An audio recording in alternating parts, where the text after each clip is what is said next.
Magandang hapon po. Marami pa ring naputukan sa pagsalubong sa bagong taon sa kabila ng pangungulit ng Department of Health na tigilan na ang paggamit ng paputok. Ayon sa ahensya, mas mataas ang bilang ng mga naputukan ngayon kumpara noong nakaraang pagsalubong sa bagong taon. Makibalita tayo live kay Vic Serna ng GMA Cebu. Vic? Maki, Happy New Year sa inyo. Bagamat may natala pa rin naputukan o kung mga firecrackers related injuries dito sa Cebu, sa kabuuan, maayos naman ang pagsalubong ng mga Cebuano sa bagong taon. Isinara ang ilang kalsada sa Cebu City para bigyang daan ang pagpaparty ng mga Cebuano. Kanya-kanya silang paraan para gawing maingay ang pagsalubong sa bagong taon. Nariyan ang pagtuturotot, pagpukpok sa mga kaldero at pagpapatugtog ng malakas. Hindi naman nawala ang pagpapaputok. Happy New Year!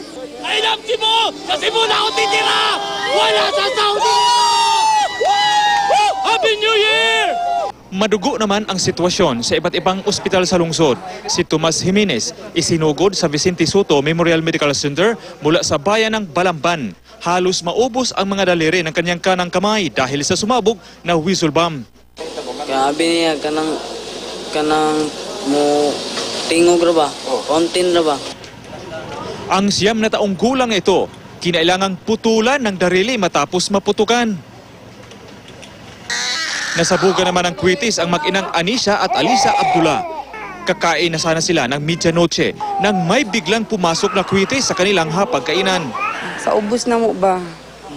Di nagkuhan kato kaniyang naiguyang tiil. Nagmumotorsiklo naman si Giselito Sora nang mahagisan ng paputok. Maki sa kabuuan, 77 na ang mga fireworks-related injuries dito sa probinsya ng Cebu. Mula ito ng 16 ng Disyembre hanggang alas 10 kaninang umaga. Base ito sa tala ng Department of Health Region 7. Mas mataas ito ikumpara noong nakaraang taon. Maki? Maraming salamat, Vic Serna ng GMA Cebu.